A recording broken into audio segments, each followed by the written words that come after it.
Assalamualaikum warahmatullahi wabarakatuh. Bismillahirrahmanirrahim. Alhamdulillahi rabbil alamin.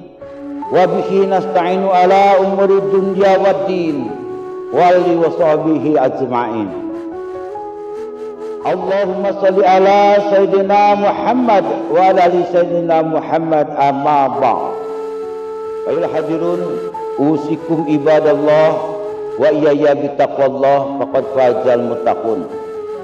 Wa qala Allah ta'ala fi kitabihil karim wa huwa asdaqul qailin. A'udzu billahi minasy syaithanir rajim. Bismillahirrahmanirrahim.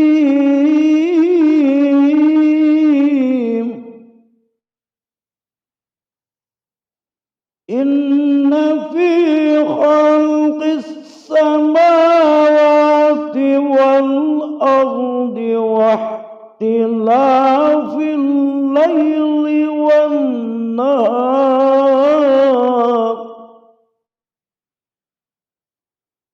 fil laili wan nahari la ayatin li ulil albab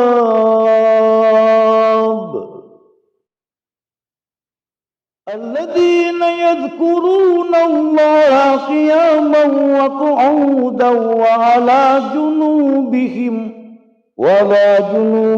wa yatafakkaruna fi khalqis samawati wal ardh uiddat lil muttaqin. Shadaqallahu azim al-ayah. Alhamdulillah, kita telah diberi kesempatan pada siang hari ini untuk bersama-sama bertemu walaupun hanya melalui udara.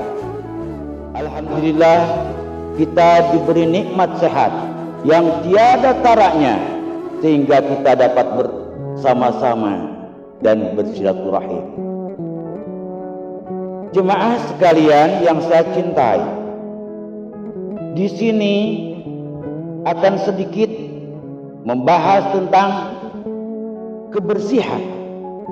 Yang hal ini Allah Subhanahu wa taala itu sangat cinta yang namanya bersih. Dan kalau sesuatu bersih, insya Allah hasilnya akan menjadi baik. Sebagai hadis Rasulullah yang artinya bersuci itu sebagian dari iman. Membaca alhamdulillah adalah memenuhi timbangan amal. Membaca subhanallah walhamdulillah adalah memenuhi seisi langit dan bumi. Salat sunnah adalah cahaya, sedekah adalah petunjuk, sabar adalah sinar yang memancar, dan Al-Quran adalah hujah, argumen dalam pembicaraan. Di awal telah disebutkan bahwa bagi orang-orang yang berpikir adalah orang-orang yang pertama melihat bagaimana diciptakannya langit dan bumi, kita bertafakur, bertadabur. Diciptakan langit dan bumi, juga pergantian siang dan malam, adalah itu merupakan kekuasaan Allah Subhanahu wa taala.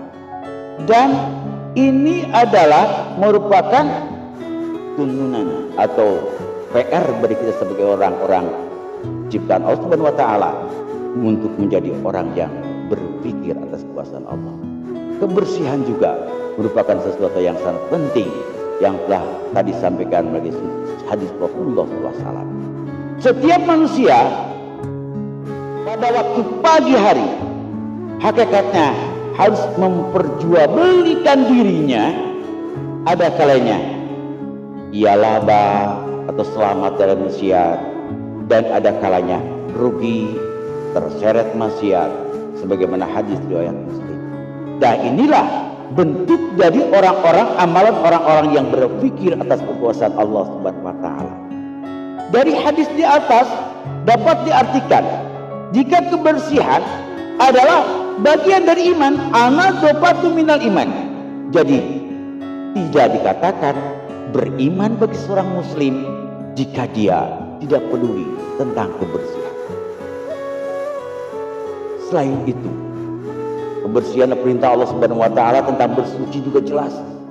Orang yang bersucinya tidak benar, tidak memakai ilmu bagaimana tata cara bersuci, maka ibadahnya pun ditolak Allah Subhanahu wa taala. Misalnya, ketika kita buang hajat, kita wajib membersihkan diri. Ketika akan sholat, kita wajib wudhu atau tayamum. Bahkan setelah junub pun kita berkewajiban untuk mandi janabah. Ini adalah tanda bahwa Allah Subhanahu wa taala melalui Rasulullah sallallahu alaihi wasallam sangat cinta akan kebersihan.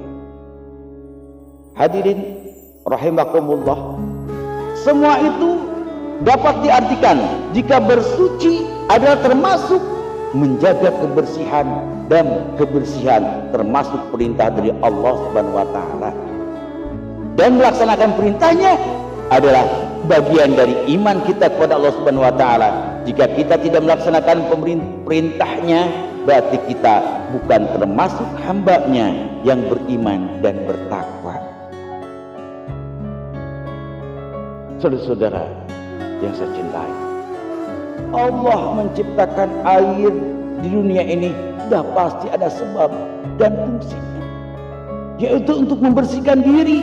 Jadi banyaklah bersyukur ketika kita hidup di lingkungan yang tidak kekurangan air, tidak kurang sedikit pun, karena air adalah pemberian Allah Subhanahu wa taala yang seharusnya kita jaga dan lestarikan dengan tidak mengotorinya.